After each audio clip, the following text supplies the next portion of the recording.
Amém. Graças a Deus. Bem-vindo, irmãos. Graça, misericórdia e paz da parte de Deus, nosso bondoso e bendito Pai. Graças a Deus por esta noite, por essa oportunidade. E nos reunimos aqui em nome do Senhor Jesus. Não é? Amém. Pastor Abel, amém. Graça e paz, Pastor Abel. Que bom tê-lo por aqui. Muito obrigado. Abel, Priscila, minha filha, por aqui também. Oi, filha querida. Deus te abençoe. Bem-vinda, filhona. Bom ter você por aqui, não é? Irmã Zenita também, amém. Irmã Val, por aqui, não é? Muito bom, que bênção. Graças a Deus. Vamos aguardando aí a chegada dos nossos irmãos pelo Facebook e também pelo Instagram, não é? E assim nós vamos dando boas-vindas para nossos irmãos e irmãs. Ao vivo, é verdade, Val, ao vivo.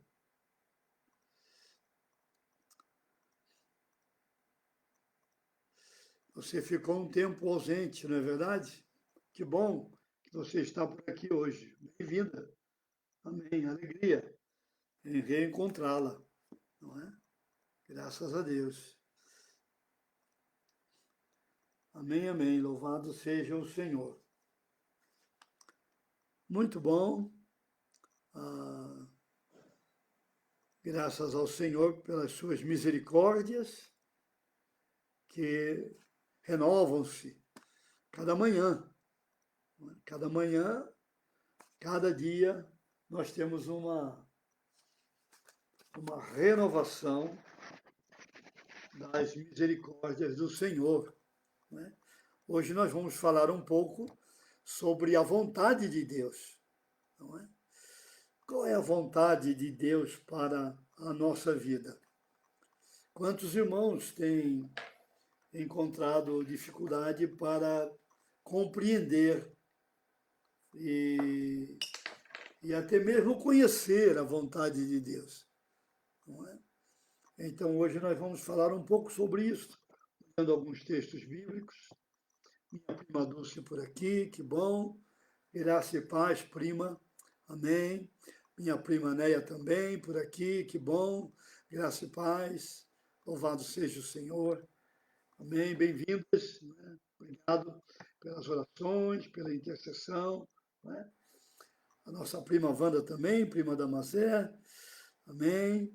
Que bom. Graças a Deus. Tereza por aqui. Que bom, Tereza. Boa noite. Amém. Graças a Deus, meus irmãos. Vamos aguardar mais um minuto ou dois. Nossos irmãos estão chegando aqui no Instagram também. Não é? E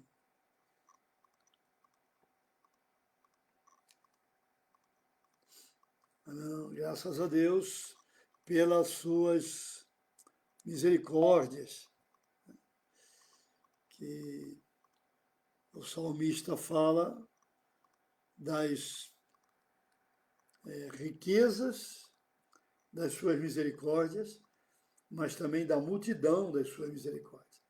Caroline por aqui, minha filha. Oi, Carol. Bem-vinda, filhinha. Deus te abençoe, que bom. Meu primo Doro por aqui, lá das Casas Real de Santos, na Rua do Comércio. Que bom, que bom. Amém. Bem-vindo, primo. Deus te abençoe.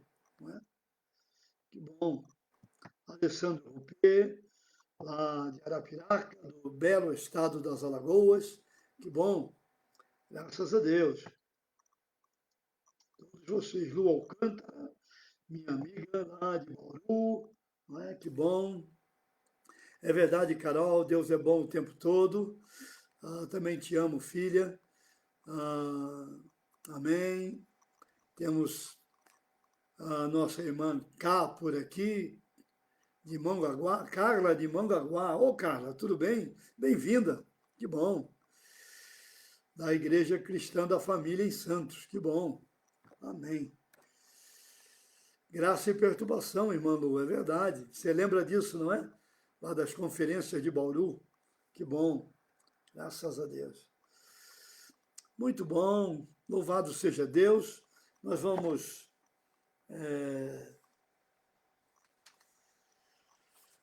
ler um texto bíblico e depois vamos orar e vamos abrir a palavra de Deus e ouvir aquilo que Deus tem. Deus tem uma palavra para você esta noite. Não é? Uma palavra para o seu coração. E isso é muito bom quando Deus tem uma palavra para a nossa vida. Eu quero começar com um texto de 2 Timóteo, capítulo 1. 2 Timóteo, capítulo 1, versículo 1. Né? Nós vamos orar e depois da leitura, nós vamos orar pelos enfermos, vamos orar pela minha filha Priscila, que está atravessando a batalha com o Covid, passou um dia bem melhor hoje, graças a Deus. E obrigado por vocês que estão nos ajudando, estão batalhando conosco, não somente por Priscila, minha filha, mas por tantos outros irmãos que nós temos orado aqui pela cura, não é? Então, muito bom. Doutor João por aqui, boa noite. Bem-vindo, meu amigo. Que bom. Bem, saudades, não é? Graças a Deus.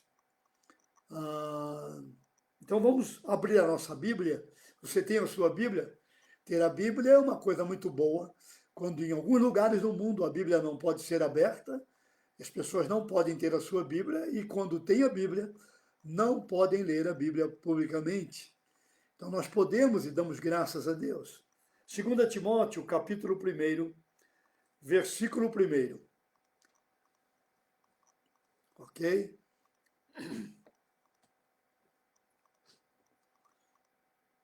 Vamos até lá? Nosso endereço desta noite, 2 Timóteo, capítulo 1, versículo 1.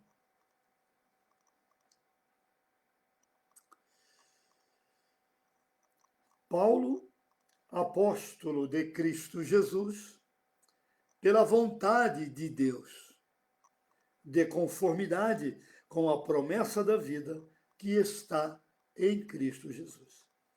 Tome nota desta pequena frase, pela vontade de Deus. Que frase maravilhosa, abençoadora e de um conteúdo extremamente rico para o nosso coração, para a nossa mente nesta noite. Não é? Vamos orar, pedindo que o Senhor nos ajude, lembrando que a oração é sempre uma declaração, quando nós declaramos ao Senhor que nós não sabemos o que fazer, como disse Josafá, não é? Quando ele recebeu a notícia de que milhares de soldados do exército inimigo estavam vindo na direção dele, ele disse ao Senhor: Senhor, não sabemos o que fazer. Então, oração é uma declaração de que eu não sei o que fazer. Mas também é uma declaração de que eu não posso fazer nada. E eu preciso de Deus. Não é?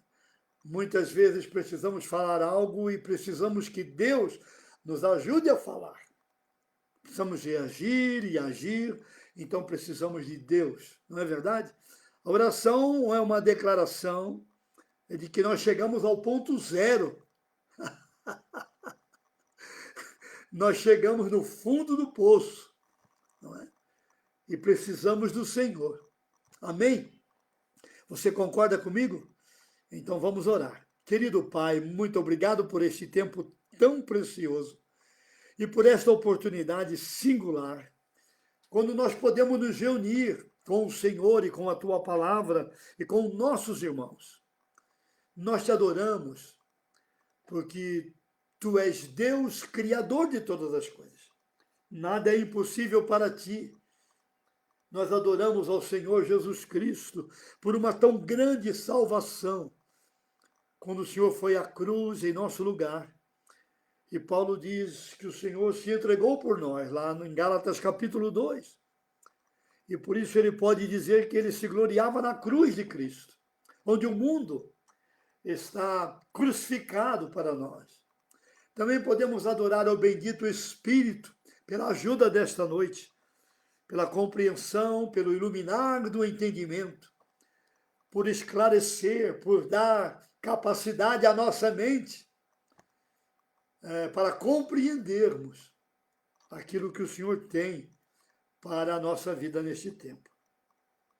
Portanto, ajuda-nos agora. Repreendemos toda a enfermidade na vida da minha filha Pri, todo sintoma ali do Covid, toda enfermidade, repreendemos a dor de cabeça, o mal-estar, mandamos embora de todos os irmãos também que estão alcançados por esse vírus. Repreendemos em nome do Senhor Jesus, que o teu poder de curar manifeste-se agora e que os nossos irmãos e minha filha e qualquer outro enfermo aqui sejam curados agora no nome de Jesus. Toda seta maligna, todo dardo inflamado, toda obra do inferno para perturbar, para incomodar, para bloquear, para atrapalhar, seja quebrada, toda retaliação seja desfeita, e esse seja um tempo de culto ao Senhor, com a tua presença bendita e poderosa. Louvado seja o teu grande nome. Renova-nos, restaura-nos, encoraja-nos, abençoa cada papai, cada mamãe, cada esposo,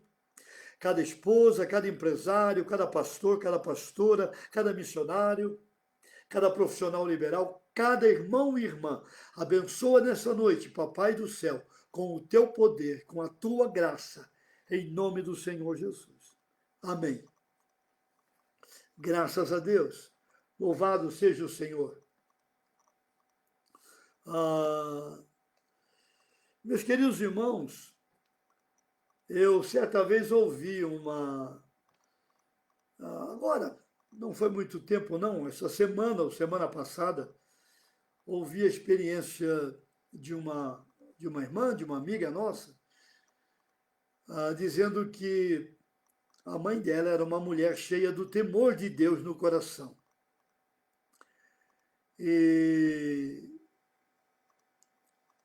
a definição que ela trazia consigo para temor a Deus não é a definição de medo, né?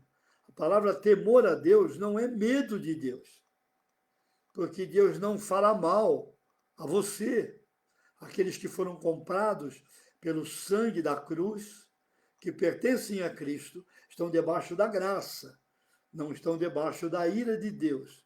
Então, não há nenhum mal no projeto de Deus para a sua vida. E na definição daquela irmã, o temor a Deus é aquele sentimento que você tem, que você não decide nada sem antes ouvir o Senhor. Antes de ouvir a Deus, você busca o conselho de Deus. Essa definição que essa irmã trazia para a sua vida como temor a Deus. Não é? Eu queria trazer essa definição para o termo que Paulo usa aqui, a vontade de Deus. O que é a vontade de Deus? Quando é que nós queremos, estamos interessados, realmente desejamos saber o que Deus quer com a nossa vida? Parece às vezes um mistério, não é verdade? Parece um lugar confuso, essa questão da vontade de Deus, não é? Parece um jogo de xadrez, não é? Parece ser um caminho sem volta quando a gente fala da vontade de Deus. Parece algo que traz medo, traz temores, não é? Se eu perguntar a Deus qual é a vontade dele para a minha vida, o que será que Deus vai fazer com a minha vida? Nós vamos perceber aqui nas Escrituras que a vontade de Deus é boa. Não é? A vontade de Deus é agradável, é completa. Não é? Então nós podemos dizer que a vontade de Deus querendo conhecer a vontade de Deus, é aquela decisão que nós tomamos de não fazer nada sem ouvir o Senhor, não é? Sem ouvir o nosso Deus, não é verdade? Então, eu preciso dar as boas-vindas aqui para Dona Carmen Sanches, a mãe do meu genro Felipe. Bem-vinda, Dona Carmen. Que bom tê-la por aqui. Amamos a senhora, temos orado pela sua vida. Deus a abençoe, tá bom? Esther, minha irmã também. Merilande também, minha irmã, 2 vezes por aqui. Irmã Zenita. Nicolas, meu amigo das Alagoas. Saudades, Nicolas. Então, voltando, a vontade de Deus é aquela decisão que eu tomo de não tomar nenhuma decisão sem ouvir o que Deus pensa, sem ouvir o que Deus quer, o que está na mente de Deus para a nossa vida. E nós vamos perceber aqui que muitas vezes Deus diz sim para o nosso coração, algumas vezes ele diz não, e algumas vezes ele diz espera. Você vai encontrar um texto aqui comigo daqui a pouco, onde você encontra Paulo ouvindo não, ouvindo espera e ouvindo sim no mesmo texto. É muito interessante esta experiência do apóstolo Paulo. Mas a primeira questão é que Paulo declara que o seu apostolado é pela vontade de Deus. Esta convicção de que nós estamos onde Deus quer e fazendo o que Ele quer, isto certamente vai nos ajudar a lidar com os perigos, as mudanças, não é? As crises, as tempestades, ou enfermidade, ou qualquer outra situação, com uma outra cabeça, com uma outra mente, não é? Uma outra forma de pensar, uma outra maneira de entender o mundo ao nosso redor, as pessoas, e como Deus usa as pessoas como Ele quer usar. Deus usou Ciro, que não era ninguém da linhagem judaica.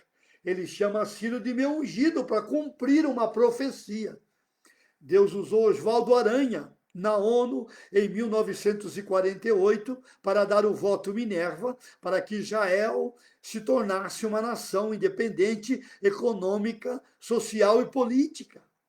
Quando a ONU estava reunida em 1948, em maio, para decidir se Israel teria liberdade ou não de reunir-se novamente, politicamente, economicamente, socialmente independente, porque até então Israel era apenas um povo retornando, o voto Minerva foi de um brasileiro na ONU, Oswaldo Aranha, não é?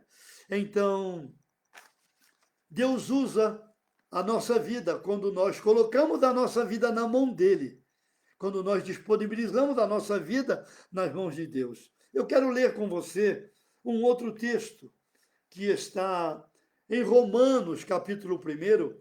Vamos perceber ali o cuidado de Paulo em tomar decisões de uma maneira inteligente. Romanos, capítulo 1, versículo 10. Boa noite, Eliane. Amém, muito bem, que bom. Boa noite, Dorinha Santos. Amém. Dorinha Rocha, que bom. Bem-vindas, não é? Graças a Deus. Romanos, capítulo 1, versículo 10. Veja, Paulo tem que tomar uma decisão ali e ele tem uma declaração interessante.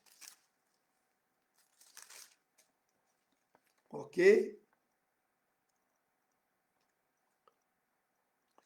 Em todas as minhas orações, suplicando que, em algum tempo, pela vontade de Deus, se me ofereça a boa ocasião de visitar-vos. Paulo queria ir a Roma. Roma era a capital do império. Havia uma igreja em Roma que estava lá estabelecida, não foi fundada pelo apóstolo Paulo, pode ter sido um movimento que começou depois da perseguição em Jerusalém, quando os irmãos espalharam-se por todo o mundo da época. Então, haviam irmãos reunidos em Roma, alguns falam de 4 ou 5 igrejas em Roma, mas não no modelo que nós temos, não no tipo de estrutura e prédio que nós conhecemos. Os irmãos reuniam-se nas casas, não é? Às vezes em casas grandes. Paulo quer visitá-los e Paulo declara que ele está orando a Deus, pedindo a Deus que em algum tempo, pela vontade de Deus, ele perceba uma boa ocasião para visitá-los. Percebe? Paulo não quer ir a Roma por qualquer outra razão que não seja a vontade de Deus.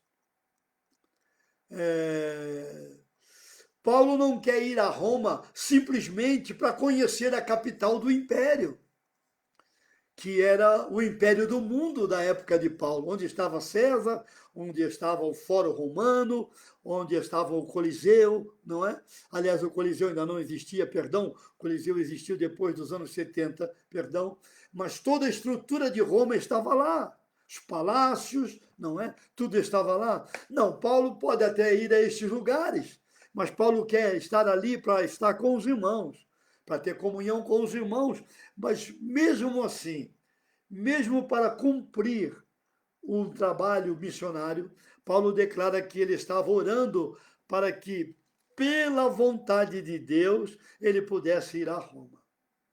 A questão aqui importante nesta noite é se a nossa vida está sob este fundamento. O que vamos fazer agora à noite? Ainda não sabemos se vamos fazer mais alguma coisa ou vamos descansar. E amanhã, o que vamos fazer nesta semana que está começando, podemos dizer: Senhor, pela tua vontade, eu quero fazer determinada coisa. Pela tua vontade, eu quero ir a determinado lugar. Pela tua vontade, eu quero encontrar determinada pessoa. Pela tua vontade, eu quero caminhar desta e naquela direção. Então, Paulo tem temor do Senhor no seu coração. Ele não quer decidir apenas por causa de uma necessidade. Ele não quer decidir apenas porque o evangelho precisava ser colocado em Roma de maneira mais completa, mais abrangente. É isso que Paulo está dizendo. Mas Paulo quer ir a Roma se esta é exatamente a vontade de Deus. Quando você encontra Paulo escrevendo nas suas diversas cartas, você vai encontrar Paulo falando da vontade de Deus várias vezes. Por exemplo, veja 1 Tessalonicenses,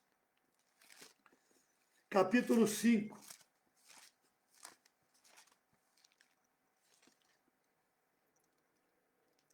Primeira Tessalonicenses, capítulo 5, versículo 18.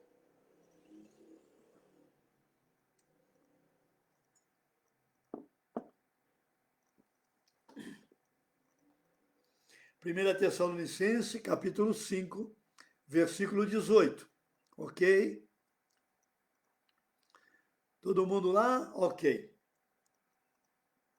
Em tudo dai graças. Por quê? Porque é terapêutico? Porque apenas temos aqui Paulo recomendando? Não. É verdade que há um mandamento aqui, mas Paulo está dizendo que dar graças a Deus por tudo, nós podemos compreender o que está acontecendo ou não. Paulo diz que esta é a vontade de Deus. Então, se a vontade de Deus é que o nosso coração seja um coração grato, seja um coração que caminha na rua da gratidão, seja um coração que está vivendo na atmosfera da gratidão. Senhor, não deu certo aquilo que eu queria fazer, graças te dou. Não foi por relaxamento, não foi por falta de zelo, não foi porque fomos negligentes ou porque nós proscratinamos, não é? Deixamos para depois, não foi porque nós tivemos uma atitude de desobediência, não, a situação mudou porque Deus determinou que a situação ia mudar. Eu disse ontem, na live de ontem a vocês, que este período é um período quando Deus nos parou como igreja no mundo. Deus disse à igreja no mundo no seu megafone muito grande, como dizia C.S. Lewis, não é? Deus fala, Deus fala pelos mandamentos, Deus fala pela sua palavra, Deus fala através de uma brisa suave, Deus fala pela criação, nós não ouvimos, então Deus pega o megafone é a tribulação, o megafone é o sofrimento, o megafone é a batalha, o megafone é este tempo onde Deus então diz: eu quero falar com você. Então Deus tomou o seu grande megafone e ele está dizendo a nós como igreja, não é? Igreja, tenham alegria e sejam gratos por este tempo. Deus está trabalhando na nossa vida, na vida de cada um de nós como pessoas, na vida de cada família, na vida de cada pastor, cada ministério, na vida de cada líder, na vida de cada missionário, na vida dos empresários, dos profissionais liberais, daqueles que estão percebendo o trabalho de Deus. Deus está realizando uma obra, não é? Deus está se movendo e Deus está trabalhando nesse momento. Então, Paulo diz aqui que dar graças a Deus é a vontade de Deus. Isso significa que a murmuração, o lastimar, o queixume, não é? A revolta, a rebelião, a amargura, não é? A insatisfação com a maneira como Deus trabalha, isso não é algo que faz bem para você. Isso acaba se tornando um pecado na nossa vida. Então, o melhor caminho é dizer ao Senhor: Senhor, muito obrigado, porque eu não pude fazer aquilo que eu queria fazer. Senhor, muito obrigado porque não deu certo aquela questão. Senhor, muito obrigado por esta nova batalha. Graças te dou pela nova vitória que recebemos do Senhor.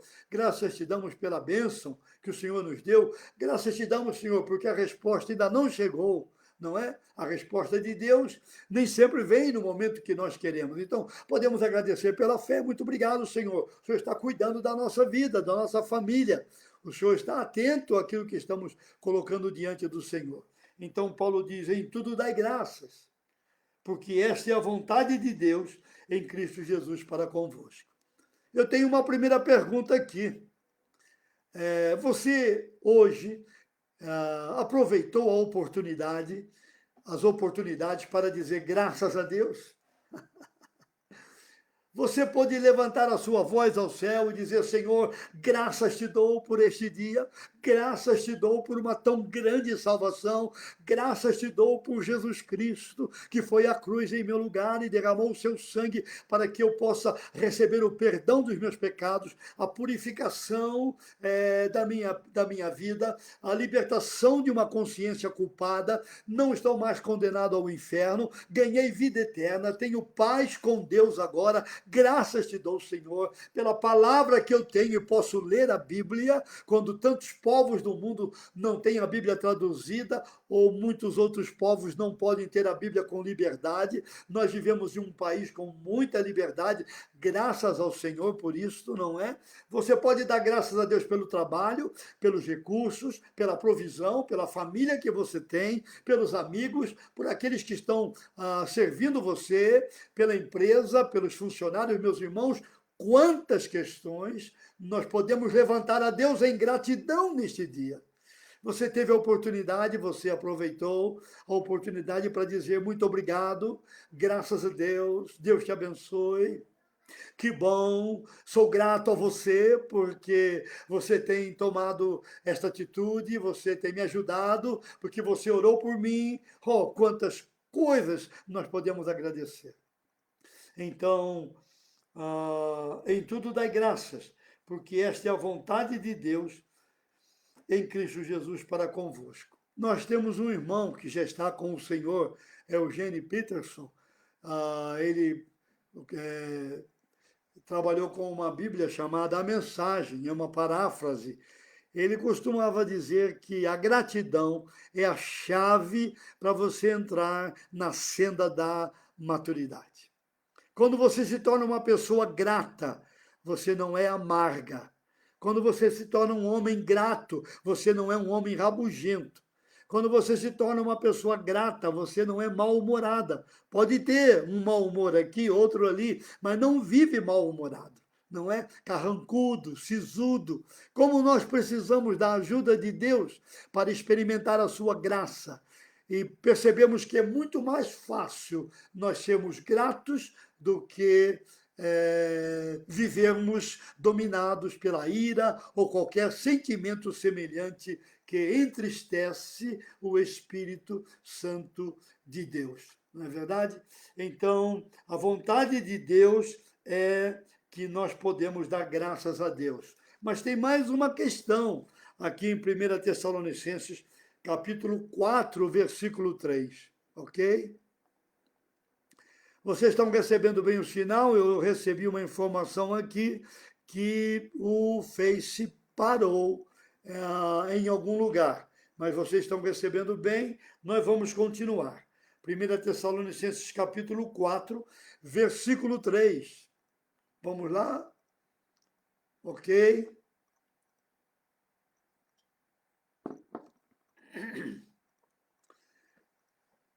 Primeira Tessalonicenses, capítulo 4, versículo 3.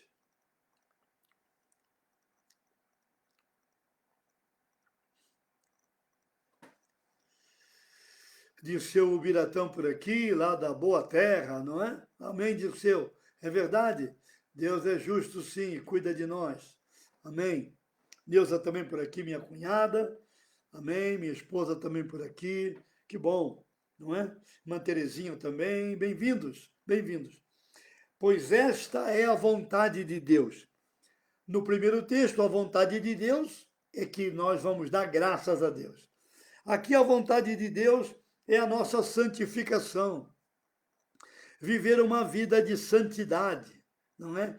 Não é uma vida alienada. Ser um homem de vida santa e uma mulher de vida santa não é alguém alienado, não é alguém que não pensa, não é alguém que não bate papo e não conversa com uma pessoa que tem opinião diferente, que tem ideia diferente ou até mesmo uma fé diferente. A santidade não nos coloca dentro de um baú, de uma clausura, de um mosteiro. Pelo contrário, a santidade de Deus em nós, operada pelo Espírito através da palavra, faz de nós uma igreja para fora, uma igreja para a rua, uma igreja que mostra a sua cara, uma igreja que sai ao encontro daqueles que precisam de alguma ajuda, como nós somos ajudados. Nós podemos oferecer ajuda àqueles que ao nosso redor precisam de algum tipo de ajuda, não é? Na sua caminhada. Então, uma vida de santidade é uma vida que se doa. Uma vida de santidade é uma vida que se entrega, uma vida que serve, não é? Alguém de vida santa é alguém que anda a segunda milha, é alguém que tem um coração aberto para ouvindo Deus, pode ouvir os quebrantados de espírito, pode ouvir os oprimidos ao seu redor, pode ouvir os que estão nas regiões da sombra e da morte, não é? Pode ouvir aqueles que estão presos em cadeias, assim como fomos libertos e estamos sendo libertos cada dia. Nós podemos dizer às pessoas de maneira amorosa, graciosa, mas com convicção, que nós sabemos o caminho para a liberdade. Não é? Conhecereis a verdade, e a verdade vos libertará. E a verdade em João é Cristo. Jesus disse: eu sou o caminho, eu sou a verdade, eu sou a vida. Não apenas mais uma verdade, não apenas mais um caminho e mais uma vida. Não, Jesus é o único caminho, Jesus é a única verdade, Jesus é a única vida. E nós podemos dizer às pessoas que a vida de Jesus é uma vida que liberta. É uma vida que quebra amarras, quebra cadeias, cadeias emocionais, cadeias psíquicas, cadeias relacionais, relacionamentos truncados. Jesus pode quebrar se nós queremos isto, se desejamos isto, se queremos que Ele venha à nossa vida e Ele quebre e restaure os nossos relacionamentos. Então, uma vida de santidade, Paulo diz, esta é a vontade de Deus, que você, minha irmã, e você, meu irmão, todos nós, sejamos pessoas de uma vida santa.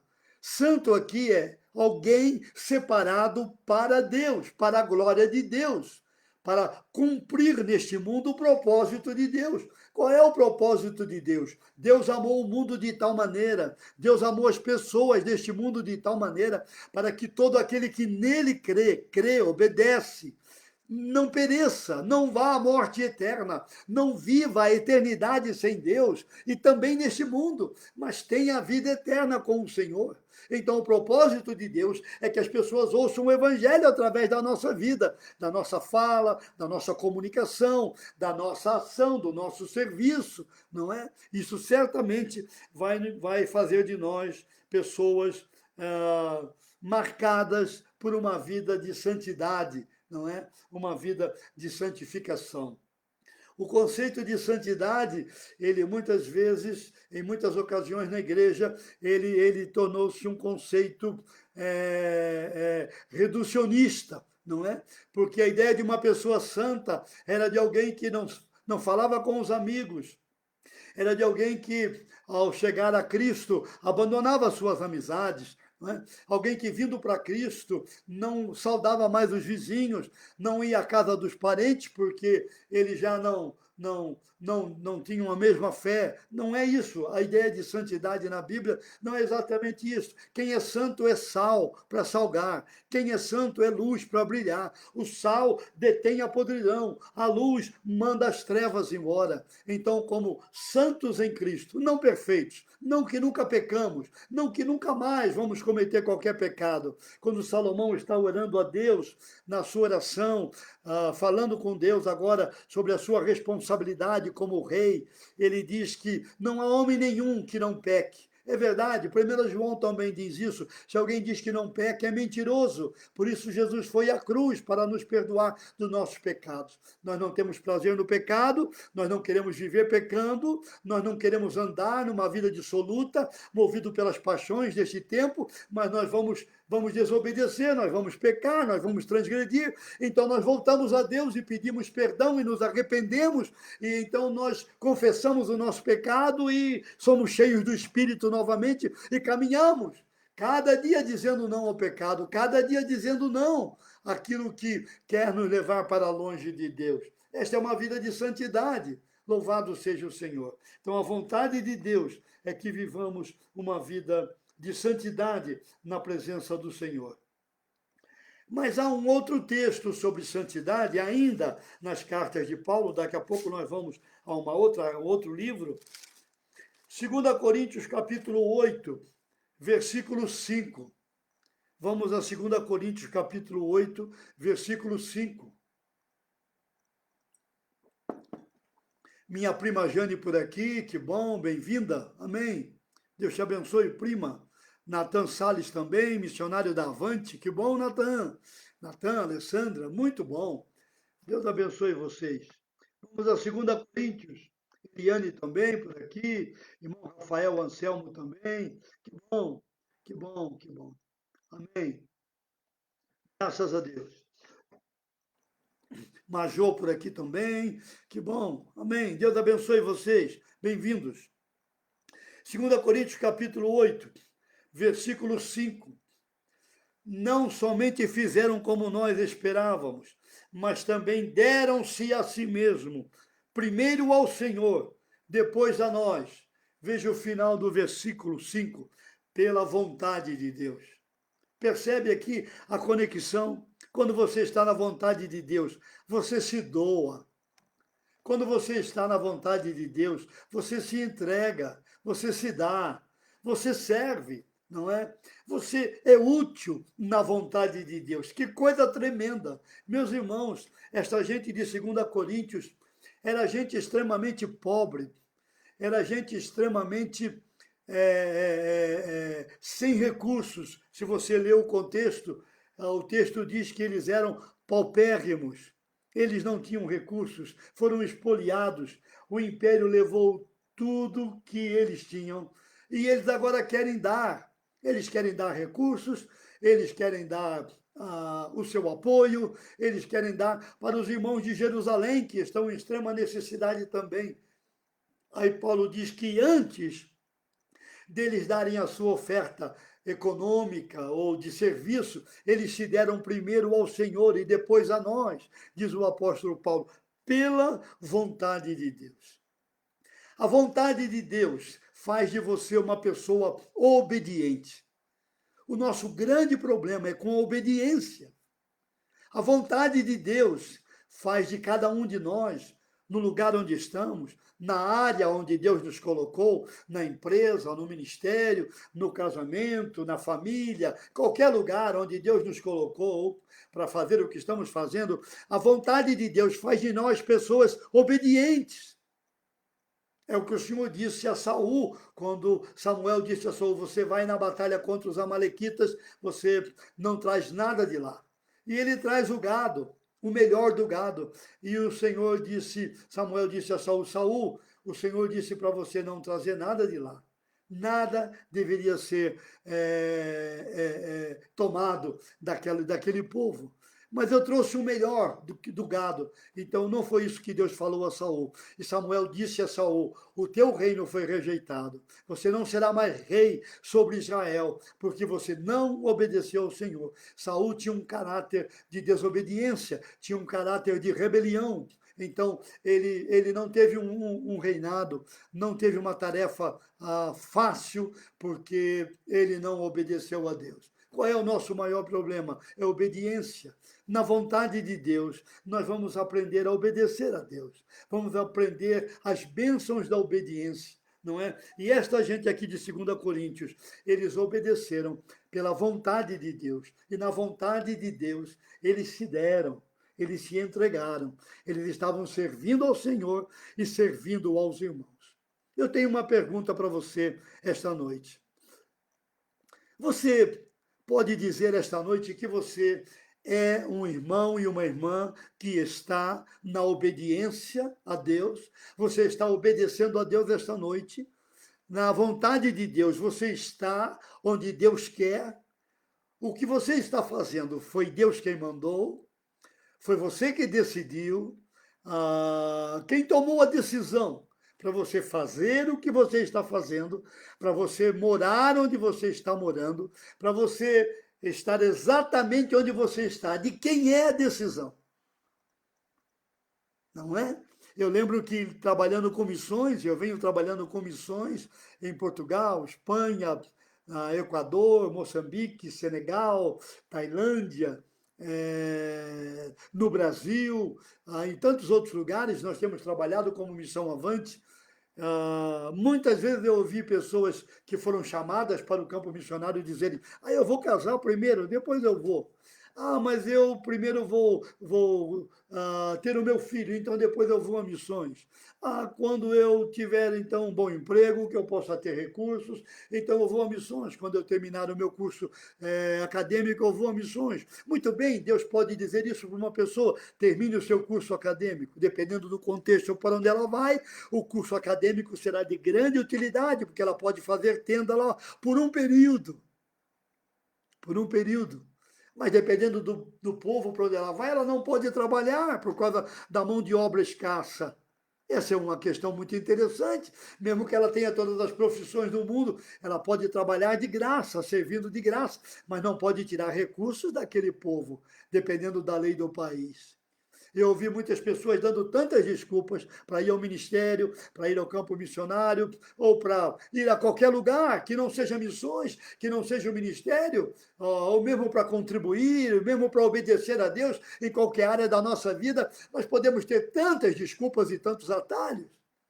Então eu quero perguntar a você nesta noite o que você está fazendo e onde você está? Você está na vontade de Deus? Você está fazendo o que Deus quer? Você tem convicção? Eu já vou mostrar isto para você aqui, como é que você sabe que tem convicção. Então, essa gente se deu ao Senhor e essa gente se deu aos irmãos. Que coisa tremenda, meus irmãos. Quando nós nos damos a Deus, não tem problema. Deus pode nos dizer qualquer coisa que vamos fazer, nós vamos fazer com alegria, porque sabemos que a vontade de Deus é boa, a vontade de Deus é agradável. A vontade de Deus, ela é completa. Por exemplo, veja o que diz o Evangelho de João, capítulo 4. tem um texto interessante ali sobre a vontade de Deus.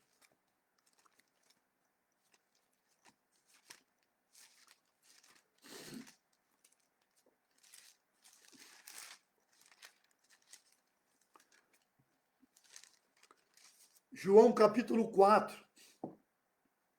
Enquanto você vai lá, eu queria dizer o seguinte: a vontade de Deus, ela não é padronizada. Ela não é um clone, né? Que você entra numa caixa e você sai igual o outro. A vontade de Deus para cada um de nós, ela tem um mosaico diferente. A santidade é para todo mundo. Amar os irmãos é para todo mundo, perdoar é para todo mundo, não é? Ser paciente é para todo mundo, fazer discípulos é para todo mundo, pregar o evangelho é para todo mundo. Mas quando você não lida com esses princípios gerais, no corpo de Cristo, quando você lida com o local do trabalho, a igreja onde você vai, a profissão que você vai desenvolver, o país onde você vai morar, não é? A maneira como você vai alcançar os vizinhos e as pessoas ao seu redor, a estratégia que você vai utilizar, não é? A maneira como você vai ser útil será segundo a sua personalidade, o seu temperamento, o seu jeitão, a sua maneira de ser, a sua maneira de fazer, não é verdade? Então, não há padrões humanos, há padrões divinos na vontade de Deus, mas não há padrões humanos nem padrões eclesiásticos, estruturais, na vontade de Deus. Todo mundo com a mesma roupa, todo mundo com o mesmo cabelo, todo mundo com o mesmo penteado, todo mundo com o mesmo cosmético, não é? Não é. A vontade de Deus, ela não está limitada aos nossos conceitos humanos limitados. João capítulo 4, versículo 31.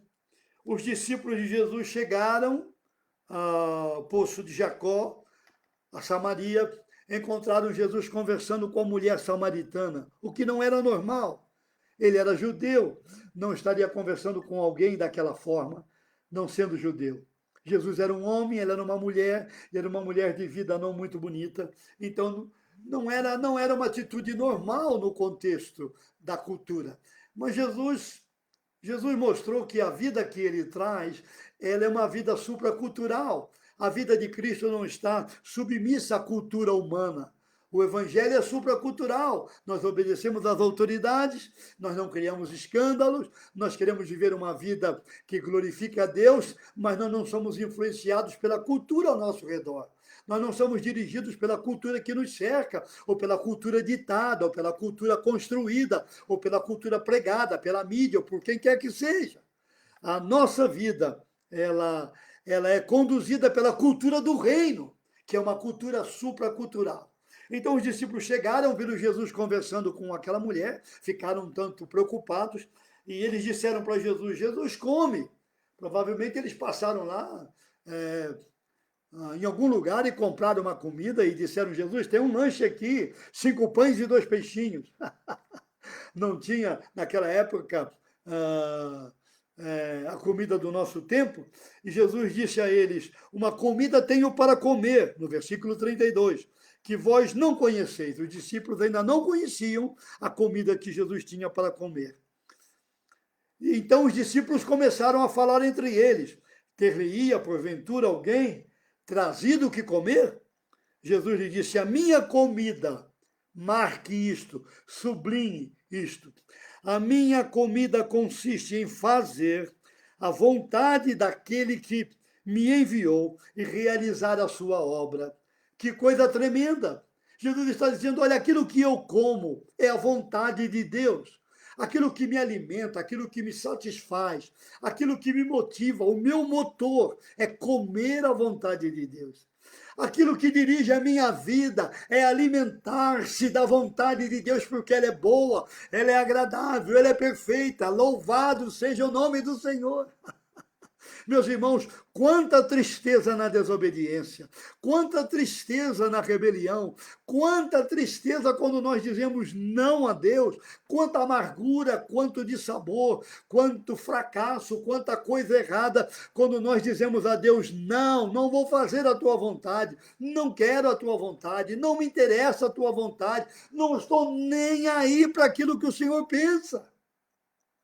O Senhor Jesus está dizendo: olha, a minha comida, aquilo que me faz bem, aquilo que me alimenta, o meu nutriente, aquilo que me conduz, aquilo que me mantém de pé, é comer a vontade de Deus, é alimentar a minha vida da vontade de Deus. Que coisa tremenda, que a vontade de Deus é boa, não fazia mal a Jesus, era agradável, ele podia alimentar-se dela, não trazia indigestão, não trazia problemas intestinais, não trazia problemas com colesterol. Jesus sentia-se bem comendo a vontade de Deus. E ela era completa, ela o alimentava, ela o sustentava, ela o mantinha firme, indo em direção à cruz. Jesus foi à cruz, ele foi a Jerusalém, ele sabia que ele veio para morrer, ele não se afastou da cruz, porque ele alimentava-se da vontade de Deus. Oh, que coisa tremenda, que algo maravilhoso Deus tem na sua palavra para nós.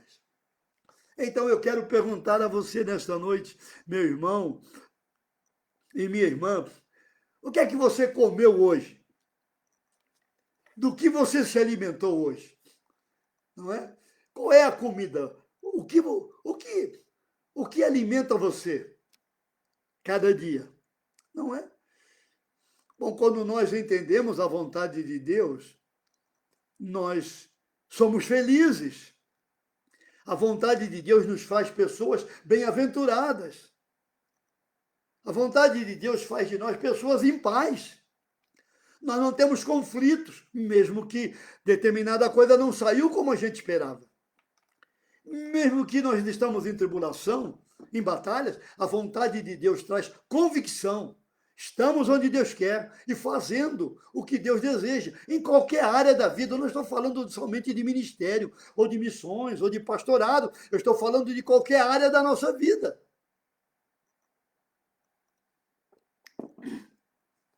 A minha comida consiste em fazer a vontade daquele que me enviou e realizar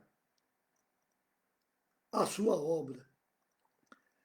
Você sabia, meu irmão e minha irmã, que todos nós aqui esta noite na live, e cada cristão no mundo, é uma pessoa enviada por Deus? Em João 20, 21, Jesus disse: assim como o Pai me enviou, eu também vos envio. Ele nos mandou fazer discípulos, ele nos mandou pregar o evangelho a todas as nações, ele nos mandou fazer discípulos em todas as etnias. Deus enviou você para o mundo. Deus enviou a minha vida para o mundo. Nós somos enviados para o mundo sem Deus. Todo mundo aqui é comissionado.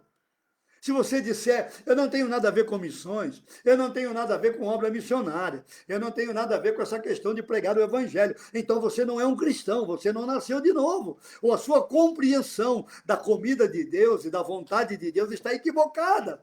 Todo aquele que nasceu de novo é alguém enviado para fora da caixa, para fora das quatro paredes.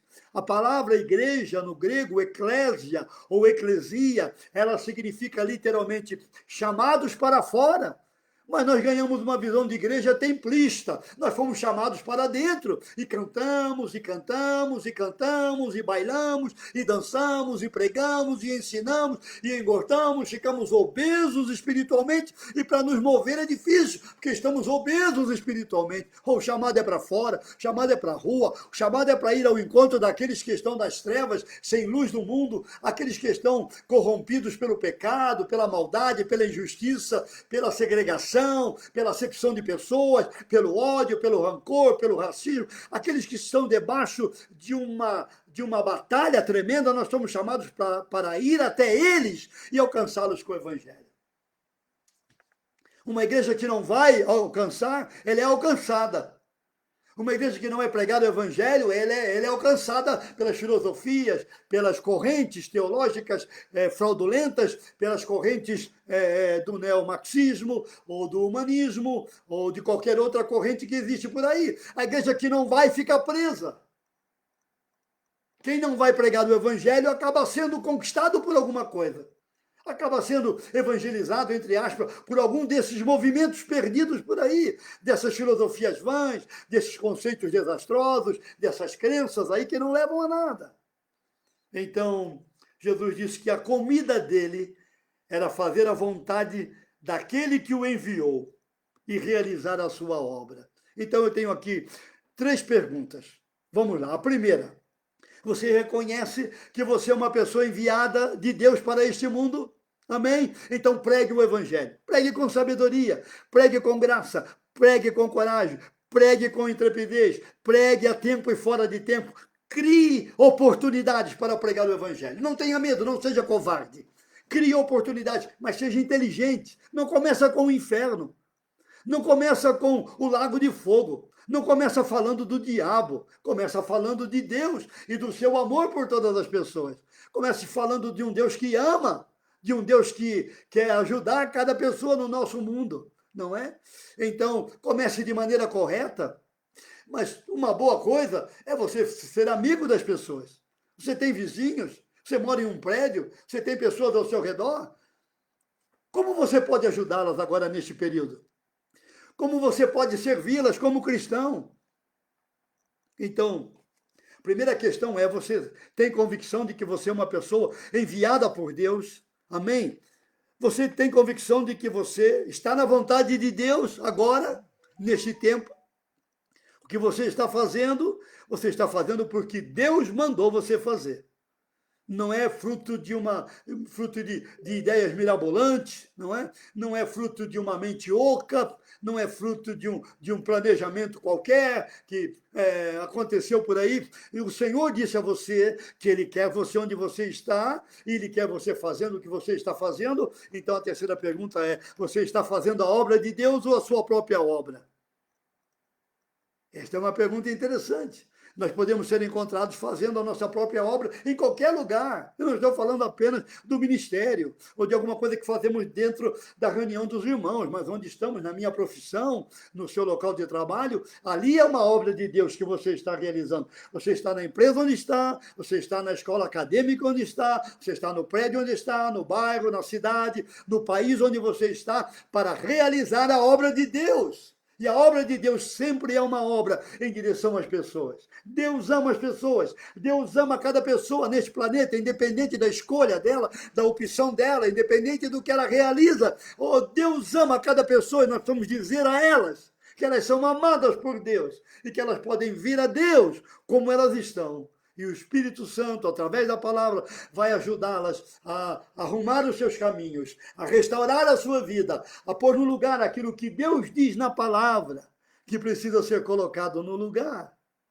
Esta é a obra de Deus que somos chamados a realizar. Não é? Louvado seja o nome do Senhor. Lá no Getsemane, quando Jesus está orando ali no jardim, ele diz: Pai, se possível, passa de mim este cálice. Você já viu isto? Vamos a Lucas 22.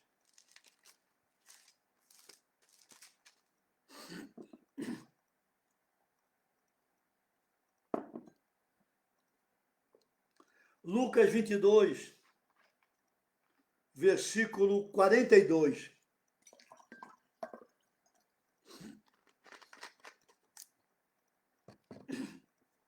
Ok?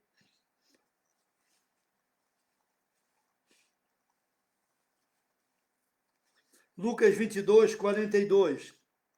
Jesus disse assim, orou desta maneira: Pai, se queres, passa de mim este cálice, que era a cruz, era a morte de cruz.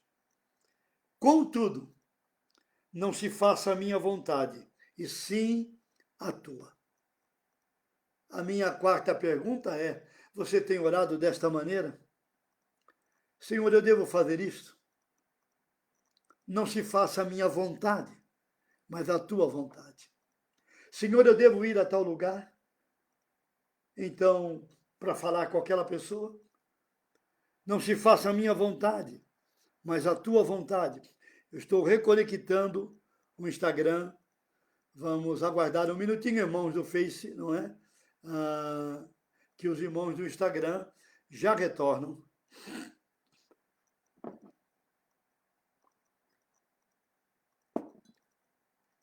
Lucas 22, 42 é como Jesus orou. Não seja feita a minha vontade, mas a tua vontade. Queridos, os irmãos sabem a razão de tantos sofrimentos desnecessários que nós enfrentamos? Sabe por que temos tantas dores e batalhas? Sabe por que nossas crises são guerras de Dom Quixote de La Mancha? Lembram a história de Dom Quixote de La Mancha?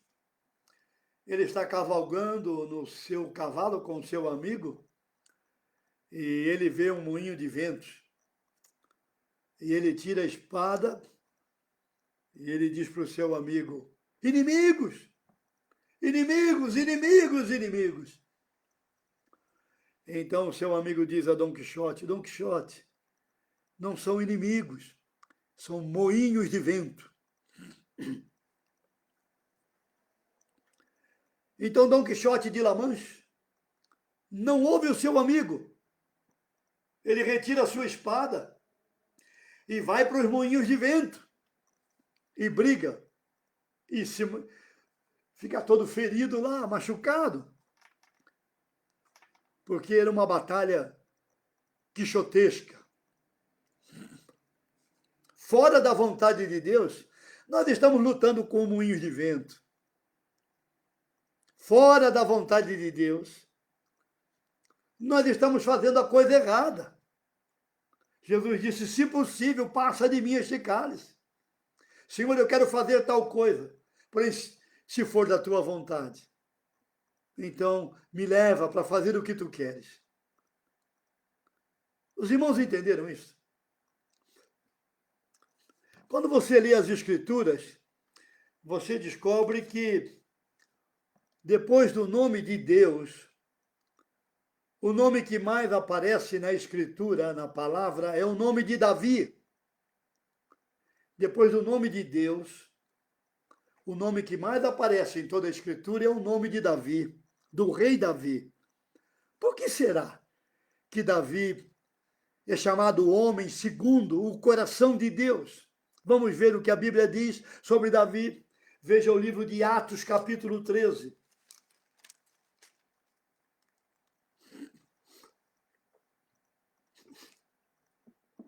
Atos, capítulo 13.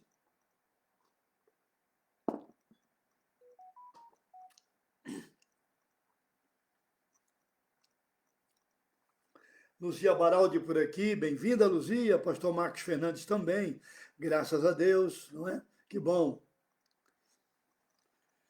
Atos, capítulo 13, versículo 22. E tendo tirado a este, levantou-lhes o rei Davi. Está falando de Saul, que foi retirado, né? Levantou-lhes o rei Davi, do qual também, dando testemunho, disse, Deus, falando de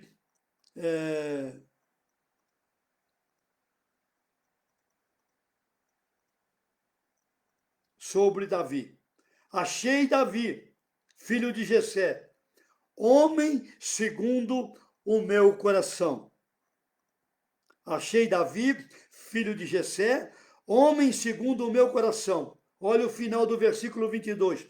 Que fará toda a minha vontade. Que fará toda a minha vontade.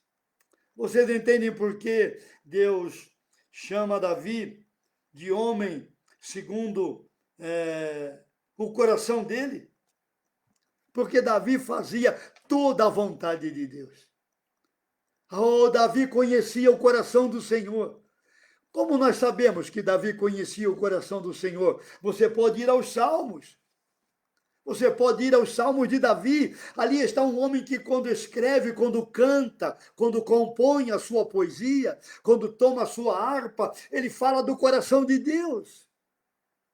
Davi fala do seu coração também, das suas batalhas, das suas lutas, das suas fraquezas, dos seus temores, fala dos seus inimigos, fala dos seus retrocessos, fala dos seus avanços, mas ele fala do coração de Deus como ninguém na Bíblia.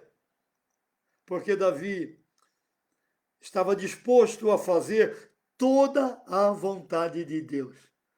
Por isso Deus o chama de homem segundo o seu coração. E em outro lugar, Deus vai dizer que Davi serviu a sua geração. Davi foi útil à sua geração.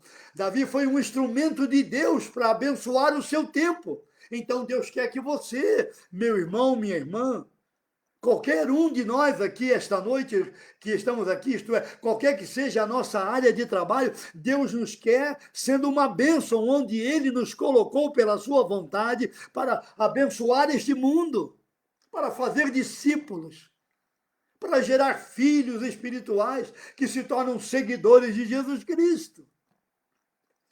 Davi é aquele homem que fará toda a vontade de Deus. Então, eu quero perguntar agora 3 coisas a você. A primeira coisa é: você conhece a vontade de Deus para a sua vida? Mas Josué, ou pastor Josué, como vocês quiserem, para mim está tudo bem. De que maneira eu posso conhecer a vontade de Deus? Lendo a Bíblia e orando cada dia. Deus não fala coisas profundas como a vontade de Deus. A vontade de Deus é revelada àqueles que o buscam. No Sermão do Monte, Jesus foi claro quando ele disse: quem busca, encontra. Quem pede, recebe. Quem bate, abrir-se-lhe-á. Ele diz através dos profetas: buscar-me-eis e me achareis quando vocês me buscarem de todo o coração. Quando vocês me buscarem, vocês vão me encontrar. Os salmos são um chamado constante para voltar para Deus. Todos os profetas estão dizendo para Israel: voltem ao Senhor, voltem ao Senhor. É o chamado que a palavra tem para a nossa vida, para voltarmos a Deus, para voltarmos para Deus, para conhecermos a sua vontade. Então, a minha primeira pergunta é: você conhece a vontade de Deus? Você pode dizer que o que você está fazendo é exatamente o que Deus quer que você faça? Ou você está fazendo porque é uma preferência, não é convicção? Você escolheu fazer isso. Nós escolhemos. É preferencial, é melhor, é mais fácil, é menos trabalhoso. Então a gente escolhe fazer o que está fazendo. Foi uma escolha nossa. Depois nós queremos que Deus abençoe o que nós escolhemos sem consultá-lo. Isso é falta de temor a Deus. Nós escolhemos fazer algo e depois levamos para Deus: Senhor, abençoa. Queridos, Deus não trabalha nessa dimensão, desta forma. A primeira questão é: o que você está fazendo é a vontade de Deus? Você sabe qual é a vontade de Deus para a sua vida? A segunda pergunta é: se você conhece a vontade de Deus, você está obedecendo à vontade de Deus? Porque nós podemos saber a vontade de Deus e nós não obedecemos à vontade de Deus. Eu tenho encontrado tantas pessoas assim. Eu lembro de um rapaz que eu encontrei no Rio de Janeiro, na década de 80. Ele estava namorando uma moça. E era um namoro muito complicado. E então eles vieram me procurar e pedir ajuda. E ela dizia: eu quero ser missionária. Ele dizia: eu não quero ser missionário. E eu disse: bem, vocês estão pensando em casar? Sim. Mas ela quer ir numa direção e você quer ir na outra. Isso nunca vai dar certo. Ou ela está errada na convicção dela e você está errado na sua convicção, E você vai perguntar a Deus o que é que Deus quer, ou ela vai perguntar a Deus o que Deus quer. E Deus vai dizer, eu quero vocês dois no campo missionário. Ou não. Eu quero vocês apoiando missões em Jerusalém, Judéia e Samaria. Eu quero vocês recrutando gente. Eu quero vocês trabalhando numa empresa e ganhando recursos para dar a missões. Eu quero vocês ajudando a igreja local. Mas eles já tinham decidido que iam casar, já estavam com o casamento marcado, aliança comprada, e quando eu soube disso, eu perguntei, bem, o que é que vocês querem ouvir então? Vocês vieram pedir conselho, mas já está tudo decidido. Bom, é assim que estamos fazendo. Nós sabemos que a vontade de Deus é a vontade A, mas nós queremos vir pelo lado B. Então nós estamos em desobediência à vontade de Deus. Então a minha primeira pergunta é, você conhece a vontade de Deus? A segunda pergunta é, você está obedecendo à vontade de Deus?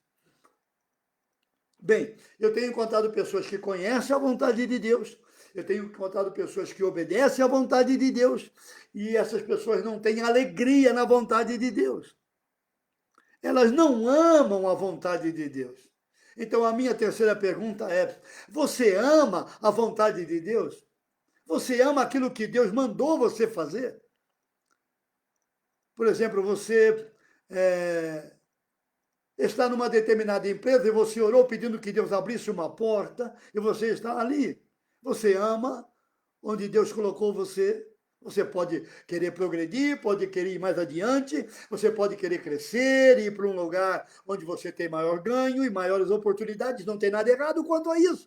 Mas Deus abriu esta porta e você está ali, sirva ali como quem serve ao Senhor, na vontade de Deus.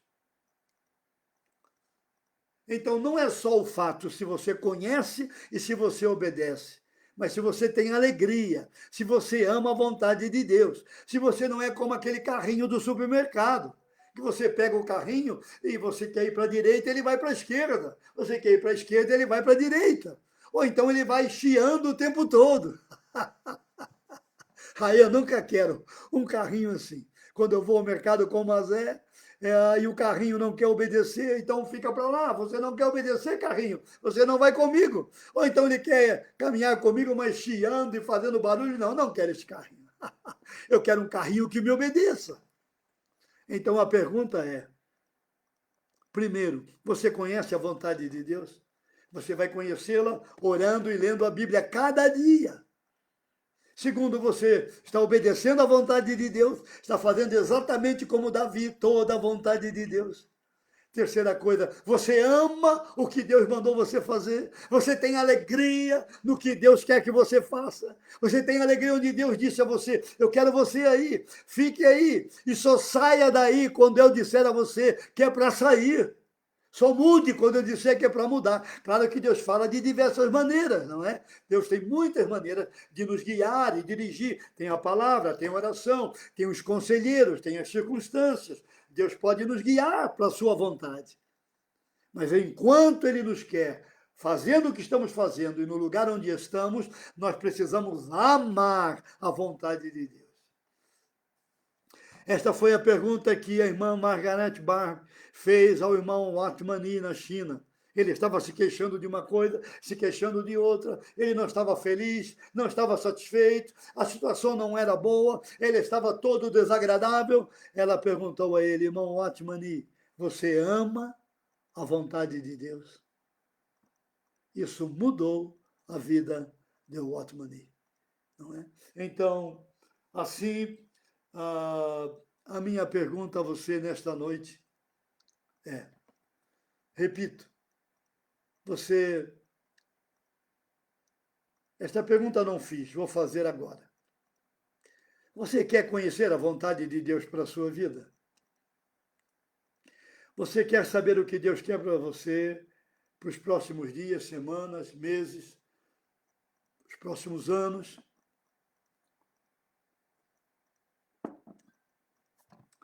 O que Deus quer para a sua vida? Paulo vai dizer em Romanos que a vontade de Deus é boa. Por isso Jesus alimentava-se da vontade de Deus. A vontade de Deus é agradável. Por isso você encontra Paulo escrevendo a carta mais alegre do Novo Testamento, porque ele está preso em Roma. E ele diz que aquela era a vontade de Deus para a sua vida. Você encontra Paulo dizendo que a vontade de Deus é completa. Por isso, Davi faz toda a vontade de Deus. Você entendeu isso? Eu quero encorajá-lo nesta noite a não ter medo da vontade de Deus. A dizer a Deus, Deus, eu quero fazer a tua vontade. Deus, eu quero conhecer, eu quero obedecer, eu quero amar a tua vontade para a glória do teu nome. Deus, eu quero que o teu nome seja glorificado na minha vida e através da minha vida, onde quer que eu vá. Qualquer lugar que o Senhor me queira colocar, eu quero fazer a tua vontade. Qualquer empresa, escola, profissão, lugar onde eu vou morar, eu quero fazer a tua vontade. Porque a vontade de Deus é boa, é agradável, é perfeita, é completa. Louvado seja o bendito nome do Senhor. Eu quero encorajar você a orar por isso. Eu quero encorajar você a santificar a sua vida e decidir esta noite. Senhor, eu quero saber o que tu pensas sobre a minha vida. A palavra de Deus vai revelar a você o que Deus pensa sobre você. E ele diz que aquilo que ele pensa é bom. Os pensamentos que Deus tem sobre você são pensamentos bons. Você pode confiar, é verdade, minha irmã Terezinha. Você pode confiar na vontade de Deus, porque ela vai trazer a você convicção, segurança, paz, alegria, felicidade, direção, foco para a sua vida. Você vai experimentar que Deus está cuidando de você cada dia, de uma maneira amorosa, poderosa. Você nunca estará só, porque o eterno Deus, pelo seu Espírito, estará cuidando da sua vida através da sua palavra. Eu quero terminar dizendo o seguinte: quando você vai para os Salmos, e eu queria mostrar esse último texto,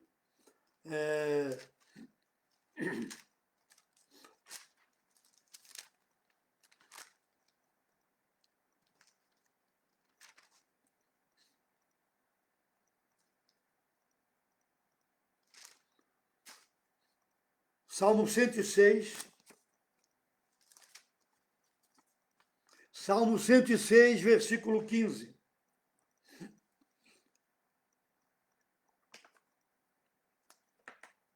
Salmo 106, versículo 15. Ok? Vamos ler esse texto. Salmo 106.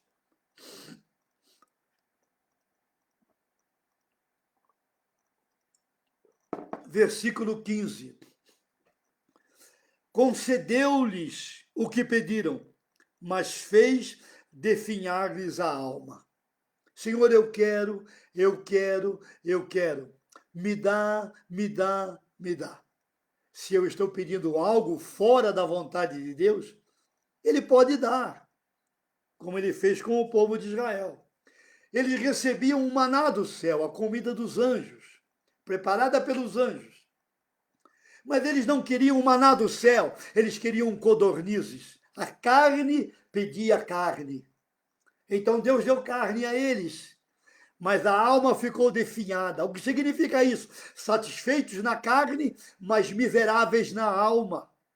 Satisfeitos no corpo, a vontade satisfeita, mas a alma seca, vazia, árida, nenhum desejo por Deus, nenhum desejo pela vontade de Deus, nenhum desejo de orar, de ler a Bíblia, de buscar a Deus, de ouvir a Deus, de conhecer a vontade de Deus. A alma estava definhada porque eles não quiseram o que Deus estava dando a eles. Eu ouvi um relato na área de alguns médicos dizendo que o alimento que era dado a eles no deserto era o alimento próprio para aquele local, para aquela cultura, para aquele momento, para aquela temperatura, para as estações ali. Eles não quiseram, queriam carne, satisfazer o seu próprio corpo. Bom, não é pecado comer carne, mas aqui há um simbolismo aqui, não é? Há um tipo aqui. Eles pediram o que eles queriam, eles não pediram o que Deus queria. Eles não estavam satisfeitos com o manjar que Deus estava dando a eles. Então Deus atendeu o pedido deles, mas a alma ficou vazia. A alma não tinha mais prazer em Deus, não desejava mais Deus. Então, pense nisso. Se o fato de que você não quer orar, não quer ler a Bíblia, não tem prazer em Deus, não tem alegria em Deus, é o fato de que você tem vivido a sua vida fazendo o que você quer. Quantas vezes eu tenho orado por isso, quanto à minha vida, Deus, eu não quero fazer o que eu quero, eu não quero ir onde eu quero, eu não quero viver como eu quero, eu não quero pregar o que eu quero, Deus, eu quero fazer a tua vontade, mesmo que ela contrarie todos os meus desejos e decisões e pontos de vista. Então, o Senhor não negou o que eles estavam pedindo, mas eles ficaram secos no seu desejo por Deus. Quando nós desejamos o que Deus não quer, nós vamos ficar secos do nosso amor por Deus. O Salmo 103, no versículo 7, declara que a Moisés Deus revelou os seus caminhos. Ao povo, Deus revelou os seus feitos. Tem muita diferença. Para Moisés, Deus mostrou por onde ele andava. Moisés, eu ando por aqui, vem comigo. Você vai me ver pelas costas. Esse é o meu caminho, Moisés, vem comigo. Ao povo, Deus não mostrou o seu caminho, Deus mostrou os seus feitos apenas. Deus quer mostrar o seu caminho a você. O salmista ora dezenas de vezes nos salmos: mostra-me o teu caminho, revela-me o teu caminho, lâmpada para os meus pés é a tua palavra e luz para o meu caminho. Então, nesta noite, nós precisamos dizer a Deus: Deus, eu quero conhecer o teu caminho, a tua vontade. E eu quero andar no caminho da tua vontade. Eu quero andar nas tuas pegadas. Eu quero seguir as pegadas do Cordeiro, como a sulamita que queria seguir as pegadas do rebanho. Então eu quero encorajar você a orar nesta noite. Deus, eu quero seguir pelo teu caminho, eu quero andar pelo teu caminho, eu quero seguir na tua vontade, eu quero obedecer à tua vontade, custe o que custar. E eu quero amar a tua vontade, mesmo que isso me traga renúncia, me traga lágrimas, mesmo que isso me traga o abandonar do meu próprio querer, o abandonar dos meus próprios desejos, o abandonar da minha própria maneira de pensar. Certamente você ganhará desejos maiores, mais ricos e mais saudáveis, um pensar mais alto, e você ganhará riquezas na sua alma e nas suas emoções, no seu coração, na sua mente. Você será feliz na vontade de Deus. Sem dúvida nenhuma, você será uma pessoa feliz na vontade de Deus, mesmo que precise atravessar por tribulações, por batalhas e por lutas, você será alguém que saberá cantar, dar graças a Deus e adorar a Deus na vontade de Deus. Amém? Graças a Deus. Vamos orar, agradecendo a Deus pela sua vontade, porque Ele é boa, agradável e completa. Louvado seja Deus. Pai, muito obrigado, porque a tua vontade é o melhor lugar. Jesus não fugiu da tua vontade, Pai. Obrigado, Senhor Jesus, que o Senhor não correu do Getsemane. Obrigado, Senhor Jesus, que o Senhor não correu da cruz. O Senhor foi à cruz voluntariamente, deliberadamente. O Senhor obedeceu à vontade do Pai. Oh, Pai eterno, Deus bendito, obrigado porque a tua vontade é maravilhosamente boa, a tua vontade é maravilhosamente agradável, a tua vontade é maravilhosamente perfeita, completa. Ajuda-nos nesta noite a compreender a tua vontade, dá-nos um coração desejoso de obedecer a tua vontade e nos ajuda a amar a tua vontade, seja qual for o custo e o preço que nós vamos pagar, nós queremos amar a tua vontade. Ajuda os meus irmãos, maridos, esposas, pastores, pastoras, líderes, empresários, profissionais liberais, funcionários de empresas, qualquer um de nós aqui esta noite.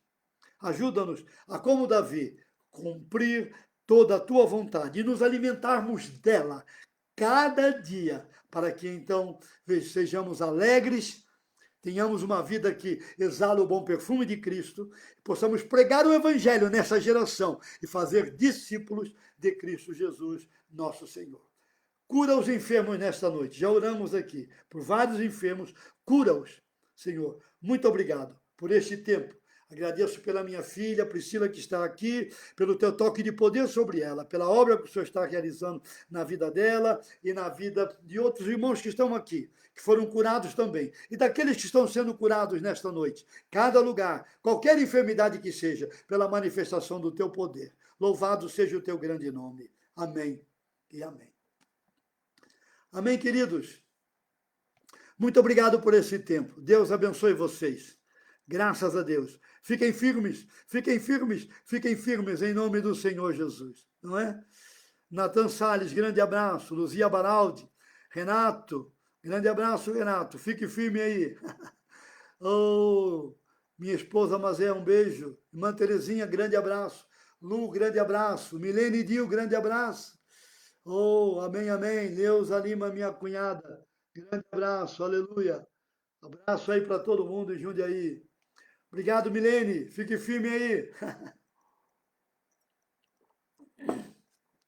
Pastor Marcos Fernandes, pastor do PA, da Avante, fique firme. Luzia Baraldi, grande abraço. Merilande, minha irmã 2 vezes. Firme aí. Dulce, minha prima. Obrigado, prima. Deus te abençoe. Continue orando por nós. Estela Meira, minha irmã. Amém. Major, grande abraço. Wanda, nossa prima, grande abraço. Neia, minha prima aqui também. Grande abraço, Neia. Abraço para o Arnaldo. Lena, abraço para o Doro. Amém. Irmã Roseli, amém. Discípula das quintas-feiras. Nas quintas-feiras temos um grupo de discipulado, onde nós estamos falando por um período sobre discipulado, como discipular, como ser um discípulo verdadeiro. Toda quinta-feira temos uma live sobre discipulado, não é? Você tem interesse? Fale conosco, mande uma mensagem, escreva, tá bom? Quero falar com você. Pastor Abel, meu filho no discipulado, lá de Juazeiro, do belo estado do Ceará. Grande abraço, pastor Abel. Severino Hominídio, grande abraço, meu irmão. Firme aí. De onde você vem, rapaz? Oh, diga pra gente. Irmã Zenita, grande abraço. Amém. Nicolas, das Alagoas, meu jovem amigo, abraço para o Cris, abraço para a sua irmãzinha Elizabeth. Viu? Um beijinho nela, tá bom? Deus te abençoe, Nicolas. Grande abraço aí, Deus abençoe vocês. Amém. Carol, minha filha, Priscila, minha filha, a Maria José, amém. Deus abençoe vocês, um grande abraço. Deus os guarde também, cada irmão, cada irmã, cada pai, cada mamãe, cada pastor amigo, não é? Amém. Deus os guarde em seu poder. Né? Tem um hino antigo que canta, Deus os guarde pelo seu poder. Não é? É o poder de Deus que guarda. Amém, Merilande? É o poder de Deus que guarda, que protege, não é? Que cerca a nossa vida.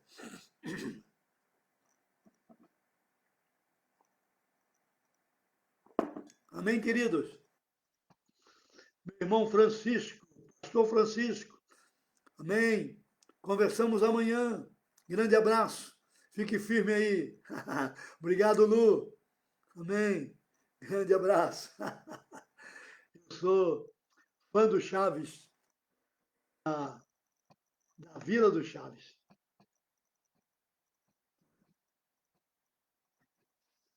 Amém. Obrigado, irmãos. Graças a Deus. Vamos lá.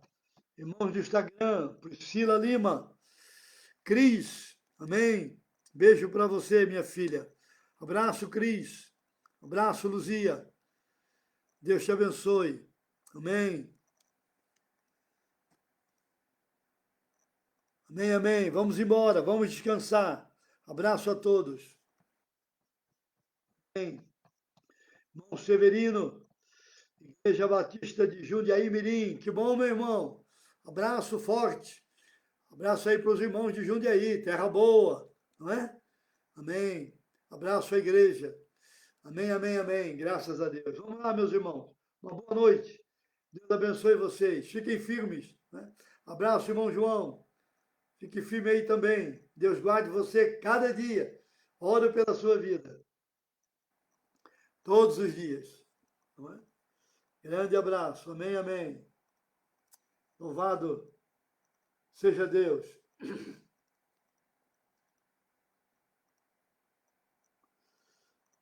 Amém, amém. Vamos lá? Obrigado, bom descanso. Deus abençoe vocês. Boa noite.